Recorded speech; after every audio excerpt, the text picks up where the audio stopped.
ಮದುವೆ ಮನೇಲೂ ಗ್ರೂಪ್ ಪ್ರವೇಶದಲ್ಲೂ ತಿಂದಿರ್ತೀರ ಈ ರೆಸಿಪಿನ. ಮನೆಗೆ ಬಂದು ಟ್ರೈ ಮಾಡೋಕ್ಕೋದ್ರೆ ಆ ಪರ್ಫೆಕ್ಟ್ನೆಸ್ಸು ಆ ಮೆಷರ್ಮೆಂಟಲ್ಲಿ ಬರಲ್ಲ. ಹೇಗಪ್ಪ ಮಾಡಿರ್ತಾರೆ ಅಂತ ತುಂಬ ಜನ ತಲೆ ಕೆಡಿಸ್ಕೊಂಡಿರ್ತಾರೆ. ಇದು ಯಾವ ಯೂಟ್ಯೂಬಲ್ಲೂ ನಿಮಗೆ ಸಿಗೋಲ್ಲ. ಸೊ ಅಷ್ಟು ಎಕ್ಸಲೆಂಟಾಗಿ ಯಮ್ಮಿಯಾಗಿರೋ ಎಲ್ಲರಿಗೂ ಫೇವ್ರೇಟ್ ಆಗಿರೋ ರೆಸಿಪಿ ಕೇವಲ 1 ನಿಮಿಷ ಅಂದರೆ 1 ಮಿನಿಟ್ ರೆಸಿಪಿ ತಂದಿದ್ದೀನಿ. ಇದು ಹೇಗೆ ಮಾಡೋದು ಅಂತ ಹೇಳ್ತೀನಿ. ಇಲ್ಲಿ ನಾನು 1 ಪ್ಯಾಕೆಟಷ್ಟು ಕಬಾಬ್ ಪೌಡ್ರ್ ಹಾಕ್ತಾಯಿದ್ದೀನಿ. ಇನ್ಸ್ಟೆಂಟಾಗಿ ಅಂಗಡಿಲಿ ಸಿಗೋದು. ಅದಕ್ಕೆ ಅರ್ಧ ಕಪ್ಪಷ್ಟು ನಾನಿಲ್ಲಿ ಅಕ್ಕಿ ಹಿಟ್ಟನ್ನ ಹಾಕ್ಕೊಂಡು ಸ್ವಲ್ಪ ಖಾರದ ಪುಡಿ, ಉಪ್ಪು ಮತ್ತು ಪೆಪ್ಪರ್ ಪೌಡ್ರನ್ನ ಹಾಕ್ಕೊಂಡು ಇದನ್ನು ಮ್ಯಾರಿನೇಟ್ ಮಾಡ್ಕೊಳ್ತಾ ಇದ್ದೀನಿ. ಬಜ್ಜಿ ಅಥವಾ ಬೋಂಡ ಅದಕ್ಕೆ ಇದನ್ನು ಕಲಿಸ್ಕೊಂಡ್ರೆ ಸಾಕು.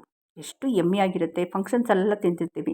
ಮನೇಲಿ ಮಾಡೋಕ್ಕೋದ್ರೆ ಬರಲ್ಲಪ್ಪ, ಅಷ್ಟು ತಿಕ್ನೆಸ್ ಇರಲ್ಲ ಅನ್ನೋರಿಗೆ ಇಲ್ಲಿ ರೆಸಿಪಿ ನೋಡಿ ರೆಡಿಯಾಗಿದೆ. ಇಲ್ಲಿ ನಾನು ಬೇಬಿಕಾರ್ನ್ನ 4 ಕ್ಯೂಬ್ಸಾಗಿ ಕಟ್ ಮಾಡ್ಕೊಂಡಿದ್ದೀನಿ. 1 ಬೇಬಿಕಾರ್ನ್ನ 4 ಕ್ಯೂಬ್ಸಾಗಿ ಕಟ್ ಮಾಡಿಕೊಂಡು ಒಂದು ಅರ್ಧ ಗಂಟೆ ಫ್ರೀಝರಲ್ಲಿ ಇಟ್ಬಿಟ್ಟು, ಅದೇ ಸೀಕ್ರೆಟ್ ಟಿಪ್ಪು, ಫ್ರೀಝರಲ್ಲಿ ಇಟ್ಬಿಟ್ಟು ನೀವು ಮಾಡಿದ್ರೆ ನಿಮ್ಗೆ ಯಮ್ಮಿಯಾಗಿ ರೆಡಿ ಆಗುತ್ತೆ.